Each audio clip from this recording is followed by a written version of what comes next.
Hi, everybody. I'm very excited today.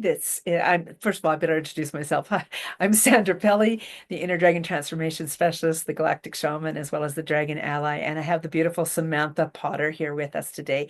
I'd love to read your bio so the audience gets to know you a little bit better. And we're going to have some fun with some random questions. And then we're doing a spring equinox gift giveaway, and you have been a contributor. So we're going to share your gift at the end of that after the questions. So first of all, I'd love to introduce you as in here, this is Samantha Potter.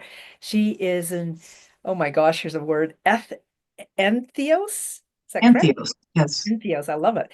I will start again. Samantha is an entheos energy medicine practitioner who helps individuals cultivate balance, resilience, and clarity through energy healing. As the founder of Rubicon's Edge Consulting, she supports clients in navigating life's transitions by aligning their energy with their inner wisdom. Through a blend of intuitive healing and practical techniques, Samantha helps release energetic blockages, restores harmony, and fosters a deep grounding. Rooted in positive psychology, correct? Psychology Yes. and transformational coaching, her work empowers others to move through change with confidence and peace. She specializes in guiding others to reconnect with their energy, find stability, and embrace transformation with strength and intention. And in essence, she helps support people navigating life's transitions by aligning their energy with their values and wisdom. And thank you for your patience with regards to the word psychology, because I see all of those different words and I never know which one is right in the saying of them. So thank you for your patience with regards to that. Hi, Samantha. Glad you're here. Hi, Sandra. Yeah. Do you want to just deep dive into the questions? Go for it. Yeah, I'm ready. Okay. I'm going to share my screen with you so that you get to see the questions as they come up. When the clapping's almost done, I'll start to say the question out loud as well.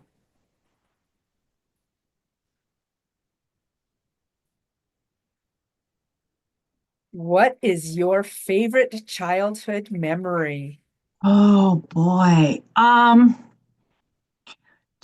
was thinking about this the other day, and it was like a tradition or a almost like a ritual my dad and I had. And from the time I was barely able to talk, he would pick me up and sling me over his shoulder and tell me that I was a sack of potatoes. Okay. And I would giggle and laugh and, what are you good for? You're good for nothing. And we would go back and forth like that. And finally, he'd say, well, what are you good for? And I'd say, I'm good for loving. And then he'd give me a hug. And, like that was the right answer. And that has just kind of fed my soul my whole life, just that connection with my dad. Oh, my hair on my arms is standing up. Also, too, the good for love. Like, Yeah, like, for all the questioning and then to have that be your final power, the final statement just feels so magical. yeah, Very much a daddy's girl, so yeah, yeah, I get that. Yeah. I was hoping that when this happened for myself, I just had my beautiful co-host Christina do my questions here, and I was hoping for that one because I can always share a memory about my dad for sure. yeah, Yeah. yeah. I'd love to do another question with you. Okay, okay.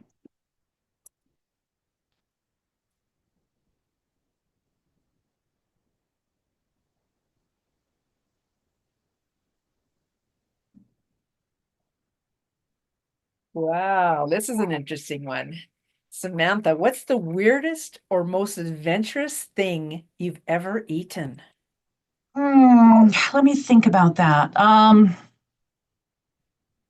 Well, my husband thinks I eat a lot of weird things, but I like food, and I like strong flavors. So I mean, it's always hard to choose if I'm given a restaurant choice. Do I want Thai? Do I want Indian? Do I want Mexican? Do I want Korean? Um, but I don't really have the stomach for some of the really bizarre foods. Like the half formed duck eggs or those kinds of things. So I would say for me, um, it it's normal for everybody else. But it took me about 60 years to be willing to try real sushi, California The rolls raw form, right? Yeah. in the raw form. And it was delicious, and I loved it. But, I convinced myself my whole life that I couldn't do that. So I love that.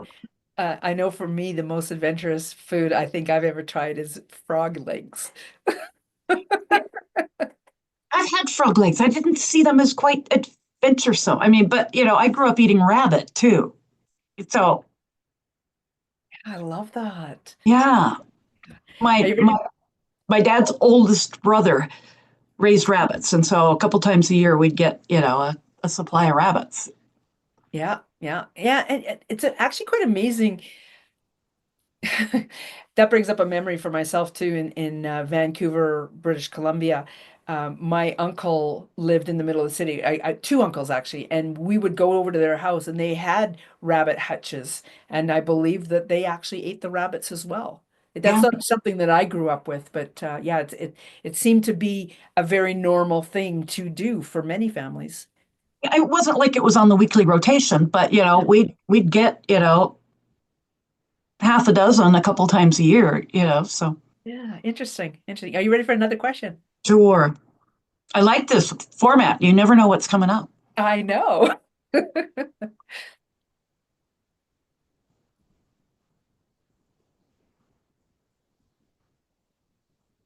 Ooh. So what's something you've always wanted to try but haven't yet? Um,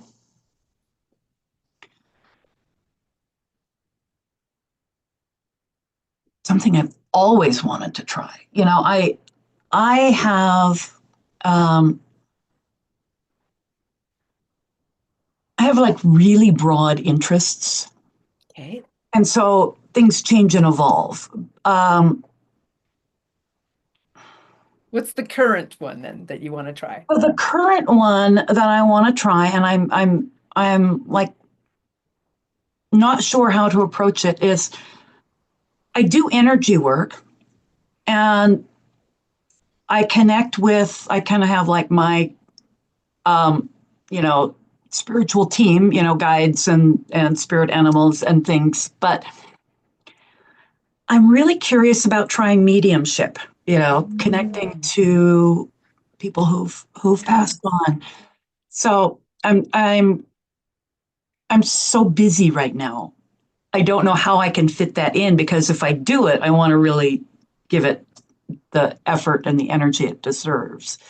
So it's something I'm thinking about. I'm kind of keeping on the back burner right now, but I think it's something I'm going to evolve into. I can tell you with some experience there because I do connect with passed away loved ones, passed away people, if you will, that even by you now having put it out there, by, setting the intention, if you will, saying, talking about it, that there are likely aspects of that already occurring with you. Mm-hmm. Oh, And it maybe. come yeah, it could be coming through in just that maybe hearing somebody speak, but there's actually nobody there, right? Or the sense of feeling. I know for myself when this first started happening, I'd get this real hot flash on this side of my face specifically. Hmm. And I knew then I started to like at first it was like, oh, I'm going through menopause or something. And then it was like, no, this isn't because it's just always just right there. So there's something else going on. And in the starting to ask questions about what is this, that's when it started to become apparent. And I actually started to bring that into some of the group sessions, or not group sessions, some of the one-on-one sessions that I was working with people. And then people like my uncle would actually start talking to me as Oh, well, right? And now I want you to kind of step into the energy of this, the listener as well as yourself, Samantha, that I love that we get to talk about this right now, first of all, yeah. that uh, when we're talking about mediumship and loved ones or passed away people connecting with you, that the only thing stopping you could be your belief in how that has to look or what you think that has to how it has to happen. And when you open yourself up to the possibilities that it might come through by a random um, like a wagon, like a wagon on a wagon train, say. And then you ask a question, well, whose wagon is this? And it's like, well, that was my uncle's, or that was my grandfather's, or like it the passed away people will come through in whatever manner we are open to them coming through in. And when we think that it's got to come through in like, oh, it's actually the person standing here talking to me. Well, that only happens for certain people, like Tyler Right. Henry and Teresa Caputo, right? We don't necessarily always pop into that same connection in the same way. So be open to how that's going to come through and letting them come through in the way that feels comfortable for you, and ask for them to um, be obvious, I guess, if you will, and then you can start to direct it from there. Cool. Cool. Well, that makes perfect sense because in studying and developing my clairs, Yes. um, when I first started, I was mostly claircognizant with a little bit of clairvoyance. Okay. They were like little tiny like vignettes, that I would see. It wasn't like whole scenes or movies. As I was going through, it's like in the last couple of months, clairsentience is starting to really rise up, and so I'm feeling things in my own body. And clairaudience is something that isn't really strong, but I get just flashes of words, not like whole conversations. But you're right. I kind of had this preconception that it was all voices in my head, that I would hear them. So yeah, I'll keep an eye out for that, and that all the senses could be involved. Yeah, well, look at Tyler Henry. He uses the paper and pen. He scribbles. He also, too, as well as other people, hold on to items. For myself, when I tap into people, and I know we're going off on a tangent here, and I will swing it back around, but this is really great information for yourself as well as others. It's the recognizing that whatever is coming through, it's not about yourself. It's about the person who is giving the information. And when we move into that understanding, that freedom of the information actually becomes way more freer. If I could use freedom and freer in the same sentence. Yeah. Makes sense to me. That's all Okay. that matters. Okay. Well, today's lesson is done. Let's move on to the next question. Thank you so much for letting me expand on that. So the next question that the beautiful spinning wheel has for you. This is a good one. What's one word you want to embody this year? Oh boy. And this is the year that I gave up trying to pick a word for the year because Isn't there that was so comical? many. Well, say the many then. Go Well, no, for it. I mean, it changes from moment to moment. So I would say what I am embodying this year is um, the words in my head. It just won't come out. Presence, but not just me being present, but being aware of what is needed in the moment and then being willing to move forward, So it's like the awareness here and then the How that translates giving into, back, it's like contributing to this society that I am a part of in a positive way to help with all the things. so I'm hearing two aspects of what the word presence means. Like presence is in the CE and presence Mhm. in the TS as well. I'm Yeah, hearing yeah, that. not really like I guess it could be a gift. It's me using my gifts Yeah. for not just for me. It's the reaching out. Yeah. I love that, and we're gonna dive into that a little bit more deeply when I come up to the ask you about your gift for the giveaway. I do have one more question that I still wanted to share with you, though, if you're open Okay. to another question. Sure. Okay.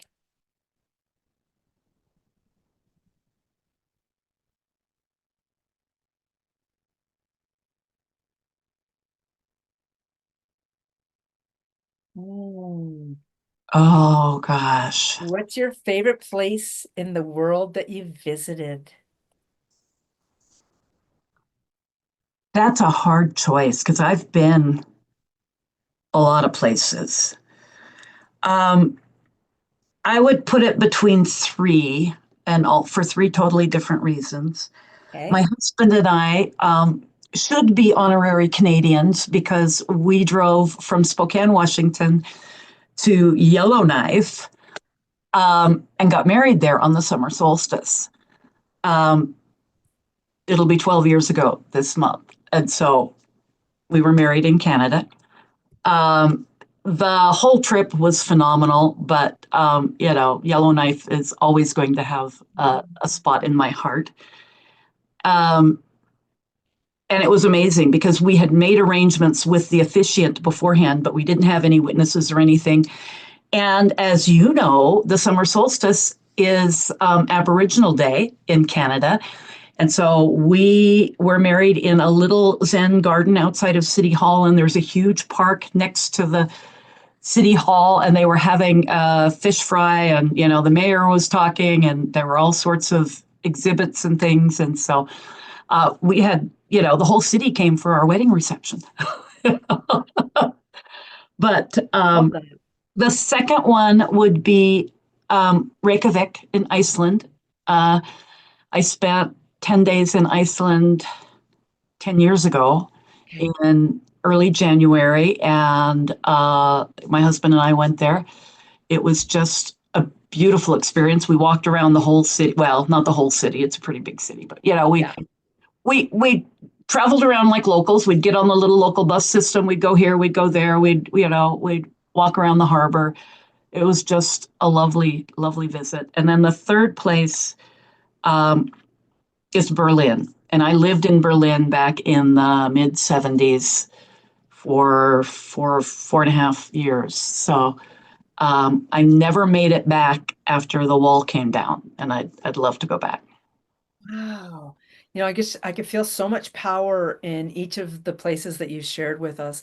You brought up something very powerful as well with regards to doing things like the locals. I remember when my husband and I made a trip to Mexico. At that time, we had already been doing what's the word I'm looking for? The all-inclusive resorts in Oh yeah, other Caribbean countries. And yes, we stayed at an all-inclusive down in Mexico. However, we really decided we were going to step out of the box and use their local transportation. And that gave us a whole new awareness, a whole new flavor, and an understanding of what the locals were like, of what their economy is like, of what their way of life is. And I love that you've brought that into here. Also too, the experience pre-wall coming down and after wall, like I look forward to hearing possibly that you've got that trip set up and you get to go see that. That just feels really, really interesting to yeah. me. I was stationed in Berlin while I was in the Air Force, and so I wasn't allowed on the other side of that wall. It was a really big thing. And but Berlin is the experience that kind of set me up for. I don't want to be a tourist when I visit these. I mean, yes, I am a tourist, and yes, I want to see the famous places, but I want to know what the grocery stores are like. I want to, Hmm.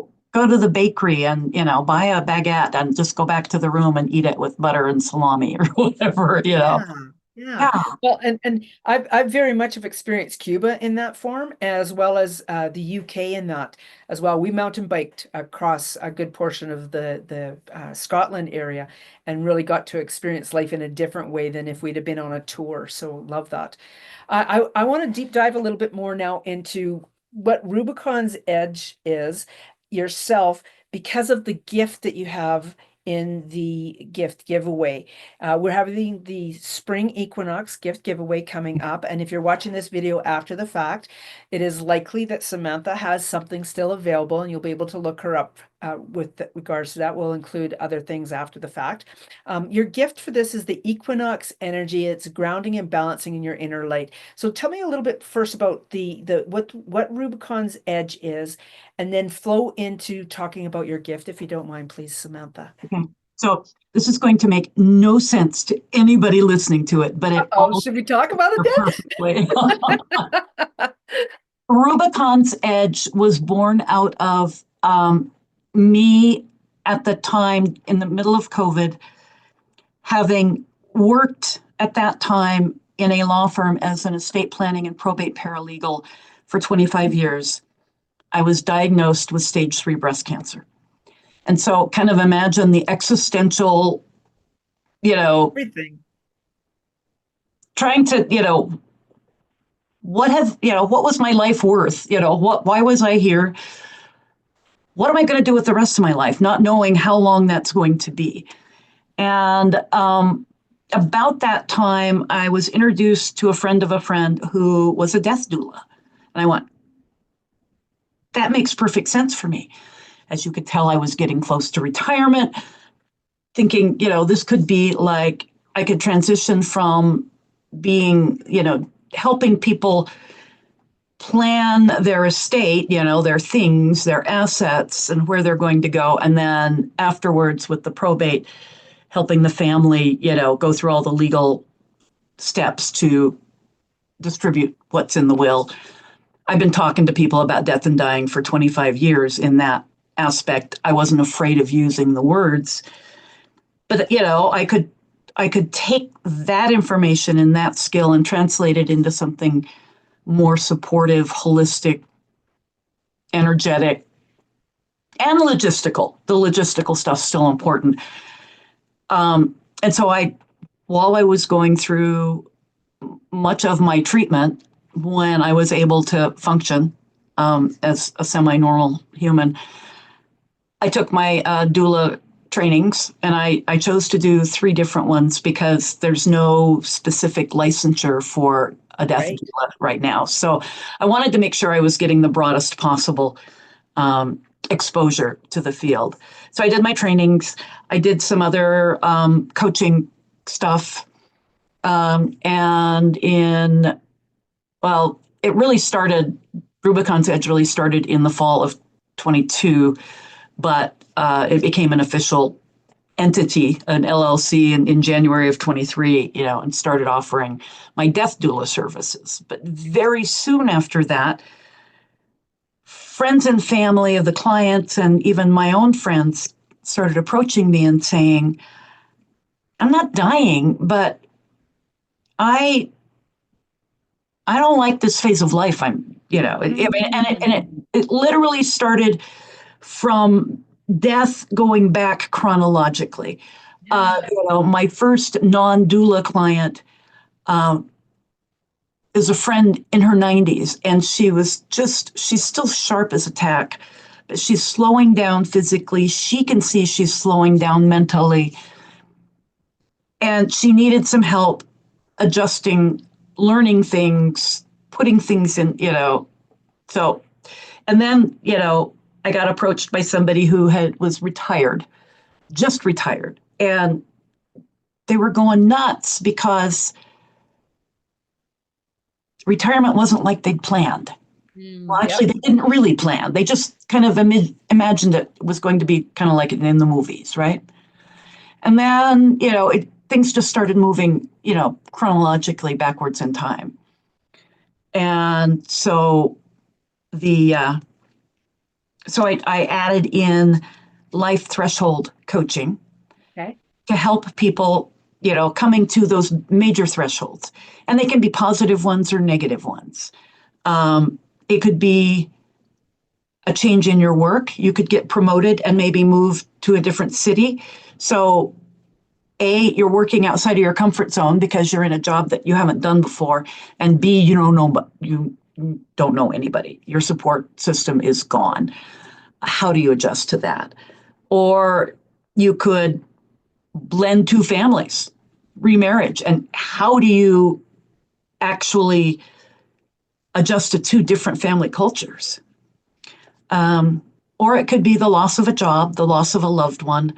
A really big subsegment that I serve is caregivers who are caring for a loved one who is dying or has a really significant long term, some of those diseases you're not really dying yet, like Right. Right. whether MS. MS, Yep. ALS, Parkinson's, some of those. But as time goes on, more and more caregiving has to happen. Um, and my doula work is one on one, it's in the local area, and I support the dying person and their families. The caregiver support is a virtual thing. And so I can help more people. And that's really designed to help them deal with the stress and the overwhelm because they still have their own life, their responsibilities, but they've taken on the role of caring for a loved one. They're out of their depth. They don't know the medical stuff. They don't know the legal stuff. I can't give them legal advice. So how does the Rubicon's Edge come into this? Oh, well, Rubicon's Edge is my business. And Okay. the name Rubicon's Edge is from classical Roman history, where Okay. Julius Caesar crossed the Rubicon, brought his army across the Rubicon, and it started the fall of the Roman Empire. Well, now crossing the Rubicon means a point of no return. So Hmm. Rubicon's edge is you're standing on the edge of that point of no return. What are you going to do? And so that all ties in together. And then the Yeah. energy work uh, is, it was just kind of, it was needed in both parts of that. It's not just coaching, it's